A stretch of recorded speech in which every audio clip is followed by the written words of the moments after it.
ସାଙ୍ଗମାନେ ଆପଣଙ୍କର ଯଦି ବୃଷ ରାଶି ହୋଇଥାଏ ତେବେ ଏହି ଭିଡ଼ିଓଟି ଥରେ ମାତ୍ର ଶେଷ ପର୍ଯ୍ୟନ୍ତ ନିଶ୍ଚୟ ଦେଖନ୍ତୁ। ବୃଷ ରାଶିର ବ୍ୟକ୍ତିବିଶେଷମାନଙ୍କର ଜୀବନ ଏହି ସରସ୍ୱତୀ ପୂଜାଠାରୁ ବଦଳିବାକୁ ଯାଉଛି। କାରଣ ଗ୍ରହ ନକ୍ଷତ୍ର ମାନଙ୍କର ଚଳନରେ ଏକ ବହୁତ ବଡ଼ ପରିବର୍ତ୍ତନ ହେବାକୁ ଯାଉଛି, ଯାହାଦ୍ୱାରା ଏମାନଙ୍କ ଜୀବନରେ ଚାଲିଥିବା ସମସ୍ତ ଦୁଃଖ କଷ୍ଟ ଏବଂ ସମସ୍ୟାର ଅନ୍ତ ହେବାକୁ ଯାଉଛି ଏବଂ ପୁଣି ଥରେ ଖୁସି ଫେରିବାକୁ ଯାଉଛି। ସୂର୍ଯ୍ୟ ଏବଂ ବୁଧଙ୍କର ରାଶି ପରିବର୍ତ୍ତନ ହେବାକୁ ଯାଉଛି, ଯାହାଦ୍ୱାରା ଆପଣଙ୍କ ଜୀବନରେ କିଛି ବଡ଼ ହେବା ପାଇଁ ଯାଉଛି। ଏହି ସରସ୍ୱତୀ ପୂଜାଠାରୁ ଆପଣଙ୍କ ଜୀବନରେ ଚାଲିଥିବା ସମସ୍ତ ଦୁଃଖ କଷ୍ଟର ଅନ୍ତ ହେବାକୁ ଯାଉଛି। ପୁନର୍ବାର ଆପଣଙ୍କ ଜୀବନକୁ ଖୁସି ଫେରିବାକୁ ଯାଉଛି। ଏହି ସରସ୍ୱତୀ ପୂଜାଠାରୁ ଆପଣଙ୍କ ଜୀବନରେ କେଉଁ ସବୁ ପରିବର୍ତ୍ତନ ହେବାକୁ ଯାଉଛି ତାହା ଜାଣିବା ପୂର୍ବରୁ ଯଦି ଆପଣଙ୍କର ମଧ୍ୟ ବୃଷ ରାଶି ହୋଇଥାଏ ତେବେ ଭିଡ଼ିଓଟିକୁ ଲାଇକ୍ କରି ଚ୍ୟାନେଲଟିକୁ ସବସ୍କ୍ରାଇବ୍ କରିଦିଅନ୍ତୁ ଏବଂ କମେଣ୍ଟ ବକ୍ସରେ ଜୟ ମା ସରସ୍ୱତୀ ନିଶ୍ଚୟ ଲେଖନ୍ତୁ। ତ ସାଙ୍ଗମାନେ, ପୂର୍ବରୁ ଆପଣଙ୍କର ଯାହା ବି କିଛି ସମସ୍ୟା ଥିଲା ତାହା ନିଶ୍ଚିତ ଭାବରେ ଏହି ସରସ୍ୱତୀ ପୂଜା ପରଠାରୁ ଅର୍ଥାତ୍ ଫେବୃଆରୀ ମାସରେ ସେ ସବୁର ସମାଧାନ ହେବାକୁ ଯାଉଛି। ତ ଫେବୃଆରୀ ମାସରେ ଆପଣଙ୍କ ଜୀବନରେ କେଉଁ ସବୁ ପରିବର୍ତ୍ତନ ହେବାକୁ ଯାଉଛି ଆସନ୍ତୁ ସେ ବିଷୟରେ ଜାଣିବା। ତେବେ ସାଙ୍ଗମାନେ ଆସନ୍ତୁ ଆରମ୍ଭ କରିବା ଆଜିର କାର୍ଯ୍ୟକ୍ରମଟିକୁ, ଯାହାକି ଜନ୍ମ ରାଶି ଏବଂ ଚନ୍ଦ୍ର ରାଶି ଉପରେ ଆଧାରିତ। ତ ସାଙ୍ଗମାନେ, ରାଶିଚକ୍ରର 12ଗୋଟି ରାଶି ମଧ୍ୟରୁ ଦ୍ୱିତୀୟ ରାଶିଟି ହେଉଛି ବୃଷ ରାଶି ଏବଂ ବୃଷ ରାଶିର ରାଶିଧିପତି ହେଉଛନ୍ତି ଶୁକ୍ର, ଯିଏକି ଆପଣଙ୍କର ଏକାଦଶ ଭାବରେ ବିରାଜମାନ ଅଛନ୍ତି। ଆପଣଙ୍କର ପ୍ରଥମ ଭାବରେ ବିରାଜମାନ ଅଛନ୍ତି ଦେବଗୁରୁ ବୃହସ୍ପତି, ଦ୍ୱିତୀୟ ଭାବରେ ବିରାଜମାନ ଅଛନ୍ତି ମଙ୍ଗଳ, ଆପଣଙ୍କର ପଞ୍ଚମ ଭାବରେ ବିରାଜମାନ ଅଛନ୍ତି କେତୁ, ନବମ ଭାବରେ ବିରାଜମାନ ଅଛନ୍ତି ବୁଧ ଏବଂ ସୂର୍ଯ୍ୟ, ଦଶମ ଭାବରେ ବିରାଜମାନ ଅଛନ୍ତି ଶନି ଏବଂ ଆପଣଙ୍କର ଏକାଦଶ ଭାବରେ ବିରାଜମାନ ଅଛନ୍ତି ରାହୁ ଏବଂ ଶୁକ୍ର। ତ ସର୍ବପ୍ରଥମେ ଆସନ୍ତୁ ଜାଣିନେବା ଆପଣଙ୍କର ସ୍ୱାସ୍ଥ୍ୟ କିପରି ରହିବ ଏହି ଫେବୃଆରୀ 2026ରେ। ତ ସାଙ୍ଗମାନେ, କୁଣ୍ଡଳୀର ପ୍ରଥମ ଭାବଟି ହୋଇଥାଏ ଆପଣଙ୍କର ସ୍ୱାସ୍ଥ୍ୟର ଭାବ, ଆପଣଙ୍କର ଇମ୍ୟୁନିଟି ସିଷ୍ଟମର ଭାବ ଏବଂ ଆପଣଙ୍କର ପ୍ରଥମ ଭାବର ଅଧିପତି ଶୁକ୍ର ଆପଣଙ୍କର ଏକାଦଶ ଭାବରେ ବିରାଜମାନ ଅଛନ୍ତି ଏବଂ ଫେବୃଆରୀ ମାସରେ ଶୁକ୍ରଙ୍କର କୌଣସି ରାଶି ପରିବର୍ତ୍ତନ ମଧ୍ୟ ହେବାର ନାହିଁ। ଫେବୃଆରୀ ମାସରେ କେବଳ ଦୁଇଟି ଗ୍ରହଙ୍କର ରାଶି ପରିବର୍ତ୍ତନ ହେବ, ଯିଏ ହେଉଛନ୍ତି ବୁଧ ଏବଂ ଶୁକ୍ର। ତ 11 ଫେବୃଆରୀକୁ ବୁଧ ଆପଣଙ୍କର ନବମ ଭାବରୁ ଦଶମ ଭାବକୁ ଚଳନ କରିବେ। ସେହିପରି ସୂର୍ଯ୍ୟ ମଧ୍ୟ 13 ଫେବୃଆରୀକୁ ଆପଣଙ୍କର ନବମ ଭାବରୁ ଦଶମ ଭାବକୁ ଚଳନ କରିବେ। ତେବେ ଶୁକ୍ର ଆପଣଙ୍କର ଏକାଦଶ ଭାବରେ ଉଚ୍ଚସ୍ଥ ଅଛନ୍ତି, ବହୁତ ମଜବୁତ ସ୍ଥିତିରେ ଅଛନ୍ତି। ଏକାଦଶ ଭାବଟି ହୋଇଥାଏ ଲାଭର ସ୍ଥାନ। ତ ଶୁକ୍ର ଆପଣଙ୍କର ଲାଭ ସ୍ଥାନରେ ବିରାଜମାନ ଅଛନ୍ତି ଏବଂ ଆପଣଙ୍କର ପ୍ରଥମ ଭାବରେ ମଧ୍ୟ ଶୁଭ ଗ୍ରହ ଦେବଗୁରୁ ବୃହସ୍ପତି ବିରାଜମାନ ଅଛନ୍ତି, ଯିଏ ହେଉଛନ୍ତି ଆପଣଙ୍କର ଅଷ୍ଟମ ଭାବର ଅଧିପତି। ତେବେ ଯେହେତୁ ଗୁରୁ ଆପଣଙ୍କର ଅଷ୍ଟମ ଭାବର ଅଧିପତି ଅଟନ୍ତି, ତ ଆପଣଙ୍କ ସହିତ କିଛି ଘଟଣା ନ ଘଟିଲେ ମଧ୍ୟ ଆପଣଙ୍କ ମନରେ ଅଯଥା ଭୟ ରହିବ, ଯାହାକି ଆପଣଙ୍କ ସହିତ କିଛି ଘଟଣା ଘଟିବ ନାହିଁ, କିନ୍ତୁ ଆପଣଙ୍କ ମନରେ ଭ୍ରମ ସୃଷ୍ଟି ହେବ, ଯାହାଫଳରେ ଆପଣ ଭୟଭୀତ ହେବେ। ମାତ୍ର ଆପଣଙ୍କର ରାଶିଧିପତି ଶୁକ୍ର ଭଲ ସ୍ଥିତିରେ ଥିବା ହେତୁ ଏହି ମାସରେ ଆପଣଙ୍କର କୌଣସି ବି ସ୍ୱାସ୍ଥ୍ୟଜନିତ ସମସ୍ୟା ଦେଖାଦେବ ନାହିଁ।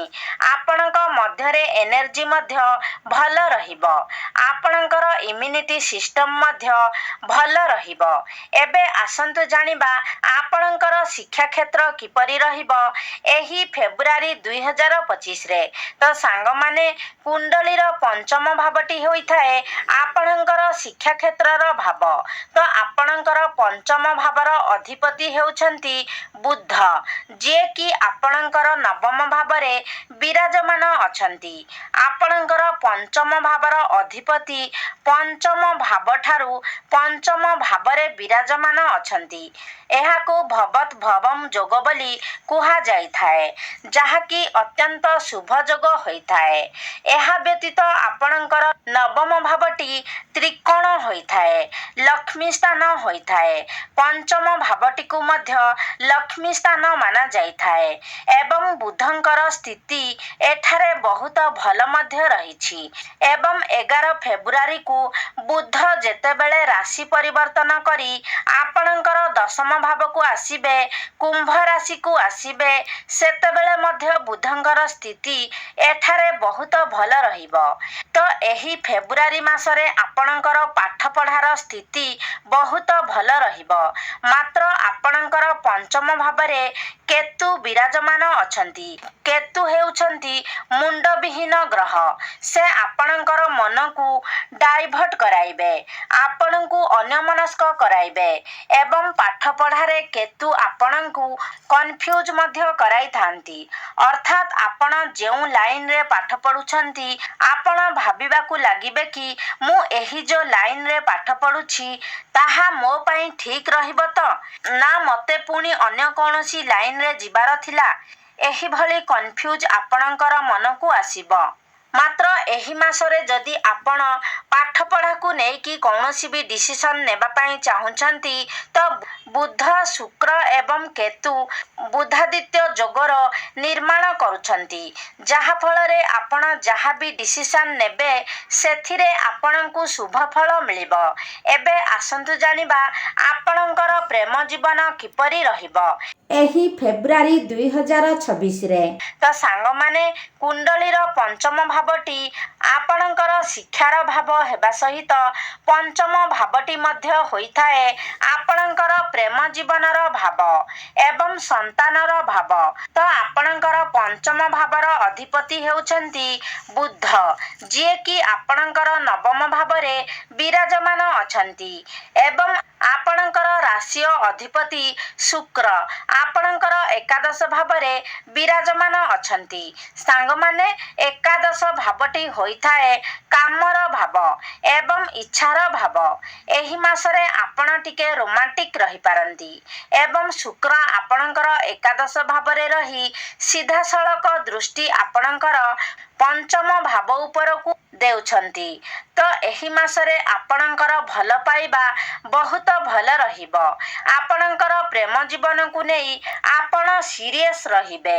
ମାତ୍ର 11 ଫେବୃଆରୀକୁ ଯେତେବେଳେ ବୁଧ ନିଜର ରାଶି ପରିବର୍ତ୍ତନ କରି ଆପଣଙ୍କର ଦଶମ ଭାବକୁ ଚଳନ କରିବେ, ସେତେବେଳେ ଶୁକ୍ର ଏବଂ ବୁଧଙ୍କର 1-12ର କନେକ୍ସନ୍ ହେବ।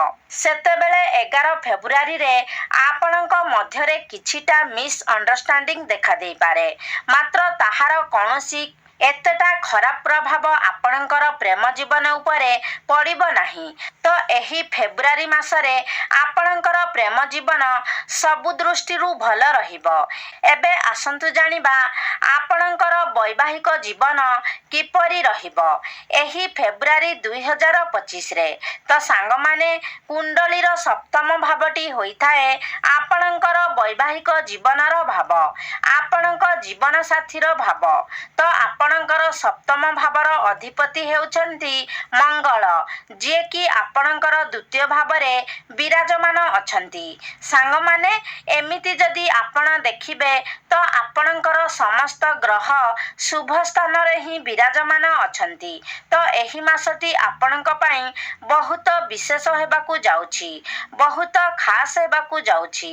ତ ଆପଣଙ୍କର ବୈବାହିକ ଜୀବନ ମଧ୍ୟ ଏହି ମାସରେ ବହୁତ ଭଲ ରହିବ, କାରଣ ଆପଣଙ୍କର ସପ୍ତମ ଭାବରେ ଅଧିପତି ମଙ୍ଗଳ ଆପଣଙ୍କର ଦ୍ୱିତୀୟ ସ୍ଥାନରେ ଧନ ଭାବରେ ବିରାଜମାନ ଅଛନ୍ତି।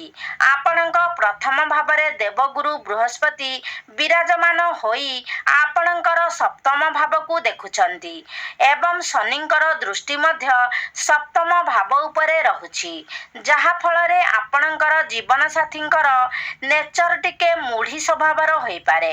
ଆପଣ ନିଜେ ବି ଜାଣିପାରିବେ ନାହିଁ ଯେ ହଠାତ୍ କରି ସେ କେଉଁ କଥାରେ ଏତେ ଖୁସି ହୋଇଯାଉଛନ୍ତି ଏବଂ ହଠାତ୍ କରି କେଉଁ କଥାରେ ସେ ଏତେ ନାରାଜ ହୋଇଯାଉଛନ୍ତି।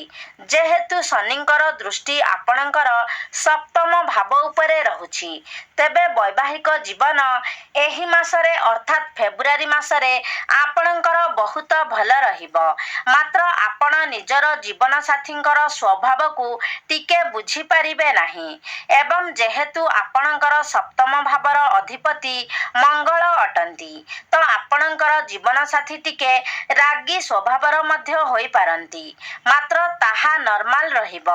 ତ ସବୁ ଦୃଷ୍ଟିରୁ ଦେଖିବାକୁ ଗଲେ ବୈବାହିକ ଜୀବନ କିନ୍ତୁ ଆପଣଙ୍କର ଫେବୃଆରୀ ମାସରେ ବହୁତ ଭଲ ରହିବ।